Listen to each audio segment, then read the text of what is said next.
Exclusivo. Numa investigação especial, Roberto Cabrini vai ao interior de Goiás e fica frente a frente com os principais acusados de um crime que chocou o país e que envolve assassinato e relacionamentos secretos.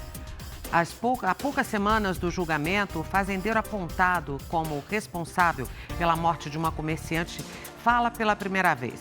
O caso chamou a atenção após a revelação de que o corpo teria sido incinerado dentro de uma fornalha. É o que você acompanha agora na grande reportagem.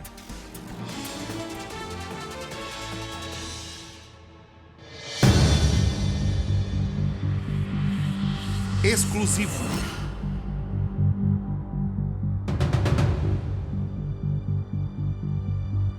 No coração do Brasil, a história do rico fazendeiro acusado de matar, com a ajuda de duas pessoas e sua confiança, a mulher com quem manteve um relacionamento extraconjugal secreto e com quem teve uma filha não planejada.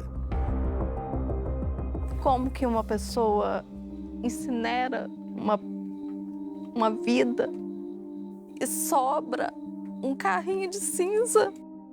Isso me corrói por dentro todos os dias, todos os dias, todos os dias. Eu durmo pensando na minha irmã, eu acordo pensando na minha irmã. Seu Juscelino, o senhor reconhece essa jovem? Ué, reconheço demais, hein? O que essa mulher significa para o senhor? A mãe da minha filha. A mãe da minha filha. O senhor teve alguma explicação à família dela? Pela morte dela? Caso rumoroso. Um homem e seus dois ajudantes, Munice? às vésperas de seus julgamentos. O Juscelino é o mandante, é o financiador do crime, né? E a Cleonice angariou, assim, a confiança da Lília para possibilitar que os outros dois conseguissem saber exatamente todos os passos que a Lília seguia na Colômbia. E o Ronaldo recebeu dinheiro para praticar toda essa conduta criminosa. Um desaparecimento misterioso. A denúncia de um crime bárbaro nos leva até esta fazenda. Estamos agora muito próximos de nosso encontro. Esta pequena estrada de terra no município de Santa Cruz de Goiás vai nos levar até a propriedade de Juscelino da Fonseca, o fazendeiro acusado de ter mandado matar Lilian de Oliveira. Pela primeira vez, ele vai falar sobre essa acusação. 120 quilômetros de Goiânia. O cenário de belas paisagens. É também o ponto de partida de nossa investigação.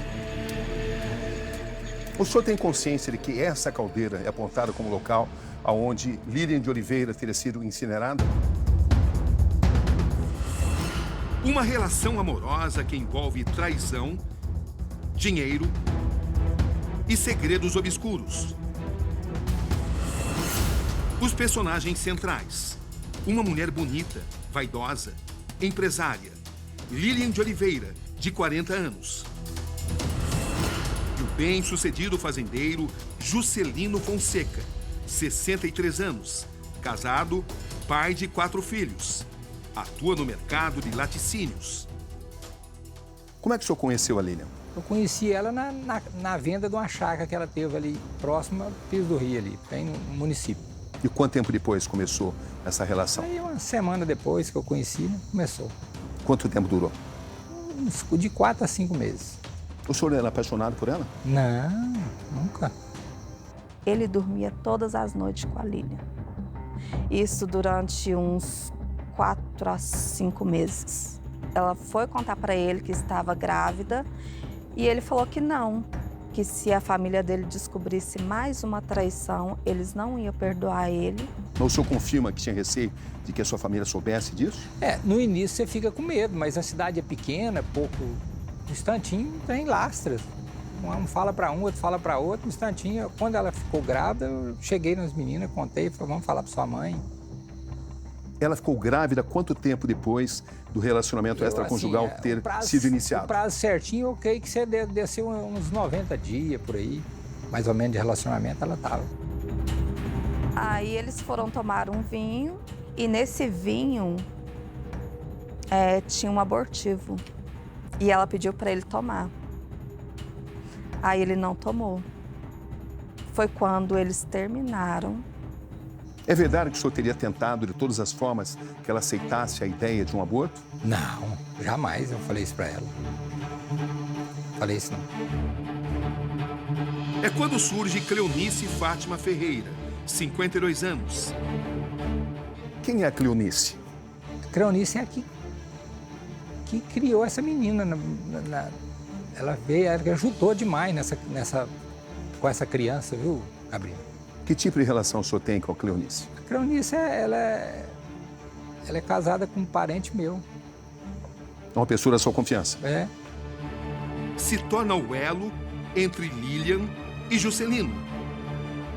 Ele precisava de uma babá para cuidar da filhinha dele e ele me procurou para que eu pudesse fazer esse trabalho para ele. É verdade que isso que a senhora acabou de explicar se viu com uma fachada quando, em realidade, a senhora estava vigiando a Lilian? Não, eu nunca vigiei ali, eu cuidava da filha dela. Outubro de 2019. Lilian está em outro relacionamento. Conhece e se apaixona por um colombiano. Cleonice se encarrega das compras das passagens e envia Lilian para o país vizinho, mais precisamente para Medellín, com a ajuda financeira de Juscelino. Eu comprei. Por que a senhora comprou? Porque ela me pediu. Ela deixou a coisa mais preciosa que ela tinha com a Cleonice.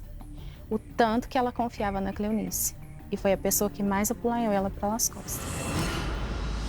Um plano arquitetado. É o que diz a acusação. A polícia... Ele se sentia chantageado pela Lilian, palavras dele, de até contar sobre esse relacionamento para a família, para a esposa, e também que ele tinha ainda um sentimento, né, de amor ali pela Lilian, de posse, de ciúmes, e palavras dele também que estava sendo feito de trouxa, estava bancando a Lilian, que já estava com outro homem. E o Ministério Público? A Lilian foi assassinada de uma maneira cruel, esconderam o corpo, destruíram o corpo, impedindo assim a família de fazer o próprio velório da filha. A polícia não tem a mínima prova de que Lilian foi assassinada. A polícia não demonstrou, e pouco o Ministério Público fez durante as audiências para demonstrar minimamente que ela esteja morta. Qual a verdade por trás do desaparecimento de Lilian? Fevereiro de 2020, Aeroporto Internacional de Goiânia. Lilian desembarca após uma viagem à Colômbia e desaparece sem deixar rastros.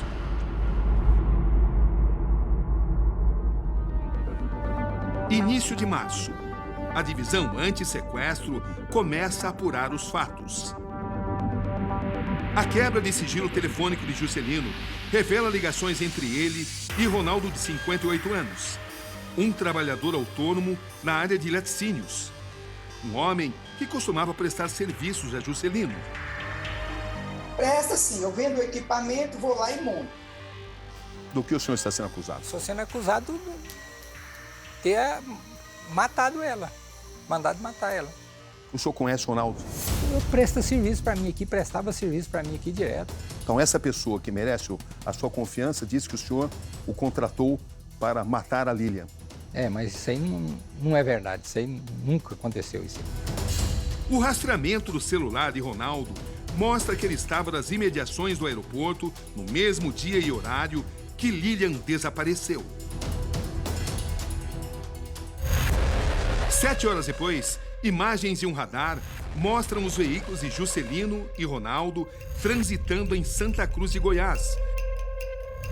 No dia seguinte ao sumiço, outros registros e ligações telefônicas entre os dois são encontrados. Mas qual teria sido a participação de Cleonice? Para a polícia, ao cuidar da filha, a babá contava com a confiança de Lilian e foi a responsável por informar cada passo a Juscelino e Ronaldo. Cleonice comprou a passagem de volta da Colômbia para o Brasil. Sabia quando Lilian chegaria ao aeroporto Teria inclusive combinado com ela que Ronaldo iria buscá-la no aeroporto. Ela entrou no carro porque a Cleonice determinou que ela entrasse. Disse assim, tem um motorista que vai te receber no aeroporto. Maio de 2020. A justiça decreta a prisão temporária de Ronaldo Rodrigues Ferreira, o homem apontado como executor do crime. Ele vai à delegacia e confessa o assassinato e acusa Juscelino como mandante do crime. Juscelino e Cleonice também são presos em flagrante. Chegam a ser soltos após pagamento de fiança, mas retornam para a prisão. Cleonice diz que Juscelino falava em dar um fim na mulher porque se sentia extorquido. Eu só assinei. Eles fizeram um depoimento e eu assinei, porque eles me ameaçaram. Mas a senhora sabia que estava assinando? Não, não sabia. Eu estava sob ameaça. Nesse depoimento constam suas declarações. Mas eu não sei o que estava escrito lá, eu só assinei. Ronaldo muda algumas vezes de versão. Na manhã do dia 5 de junho de 2020, em conversa informal com os policiais, Ronaldo diz que pegou uma marreta, desferiu um golpe na cabeça de Lilian e jogou o corpo nas águas do rio Parnaíba. Mas no interrogatório, Ronaldo permanece em silêncio.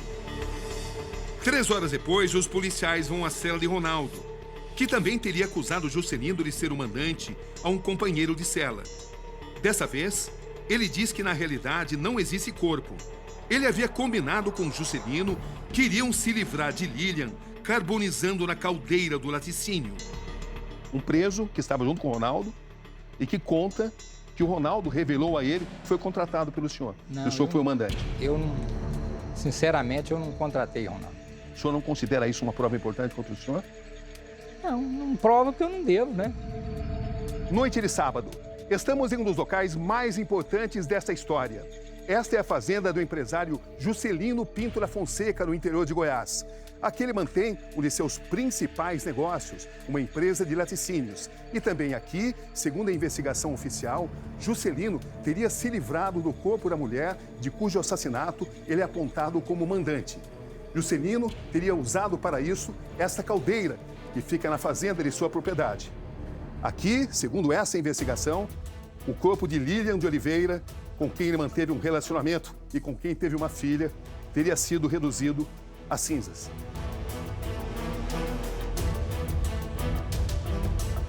Honestamente, olhando para os meus olhos, o corpo da Lilian de Oliveira desapareceu. O senhor tem consciência disso? Tem. Jamais foi encontrado.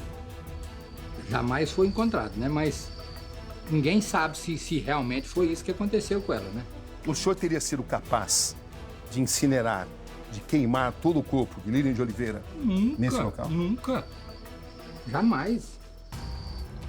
O senhor consideraria esse local como fórmula de se livrar do corpo dela? Não tem condições. – 12 de junho de 2020, a terceira versão. Depois de sair do aeroporto, Ronaldo afirma que decidiu não cometer o crime. Ele seguiu para o laticínio e deixou Lilian e Juscelino conversando. No dia seguinte, Juscelino informou que havia matado Lilian. Juscelino confessa ser o mandante do crime. O empresário diz ter sido feito de trouxa por Lilian. Fala que ela tinha outro homem e que estava tomando seu dinheiro. Chega a dizer que a morte de Lilian resolveria o problema e afirma que Ronaldo ficaria responsável por isso. Ambos chegam a um acordo sobre o valor do crime. Ronaldo deve R$20 mil a Juscelino. O chamado serviço quitaria a dívida entre eles. No depoimento consta o senhor admitindo ter sido o mandante do crime, certo?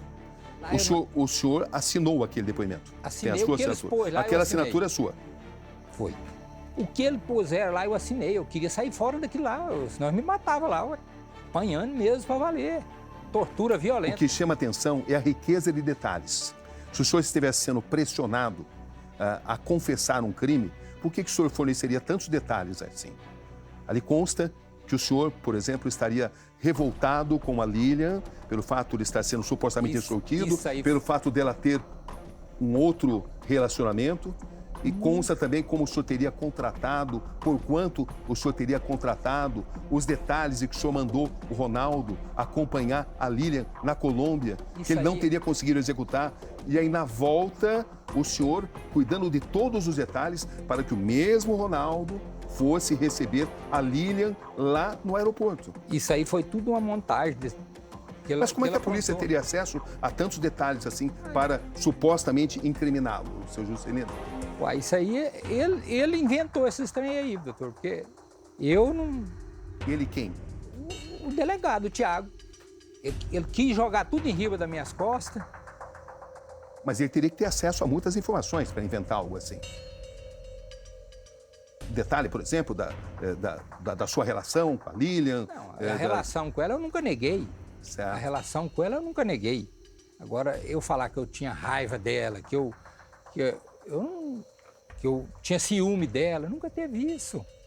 O senhor afirma que não contratou o Ronaldo para executar a Lilian? Não contratei. Mas então por que, no dia em que a Lilian retorna ao Brasil, existem seguidas ligações suas para o Ronaldo? Isso aí, ligação que tem de mim para o Ronaldo é só a respeito disso aqui, ó.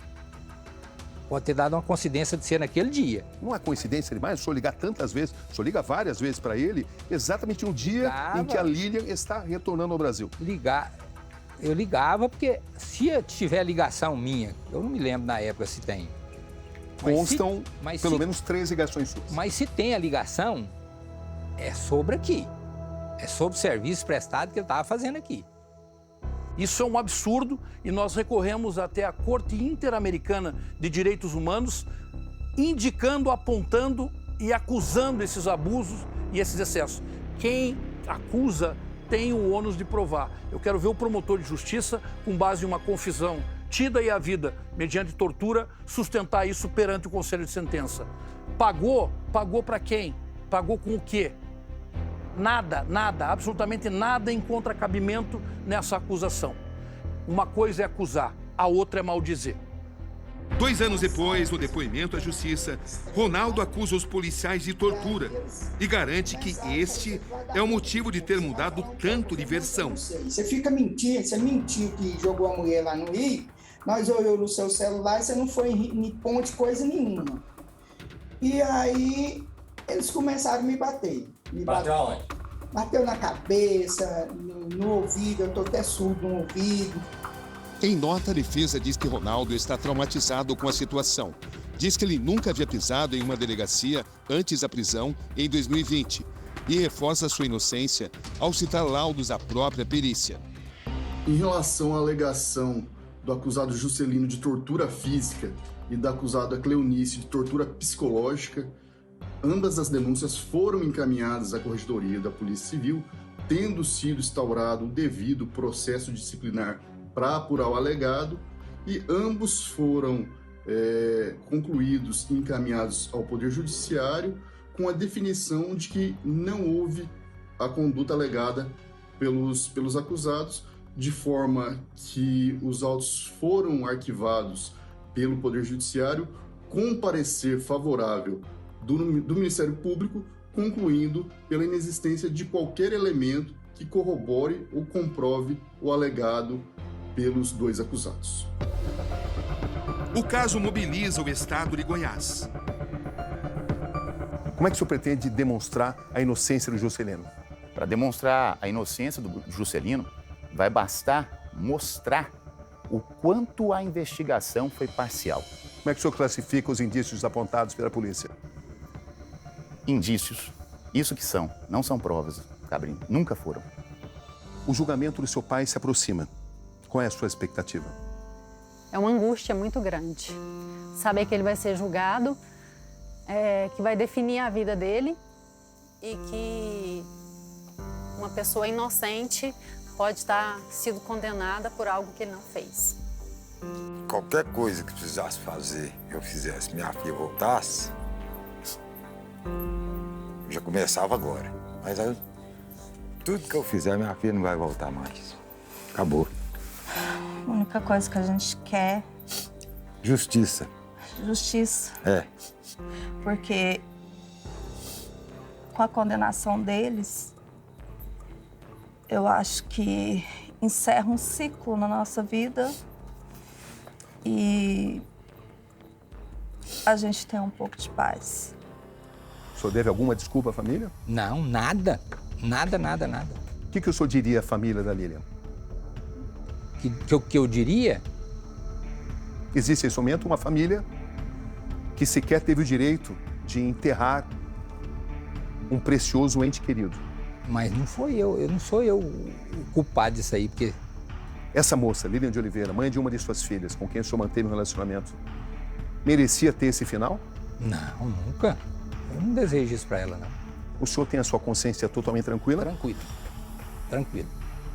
Se Deus quiser, eu vou vencer essa parada. O julgamento dos 3 acusados pelo assassinato de Lilian está cada vez mais próximo. E você já sabe, o Câmara Record com Roberto Cabrini é logo depois do nosso Domingo Espetacular.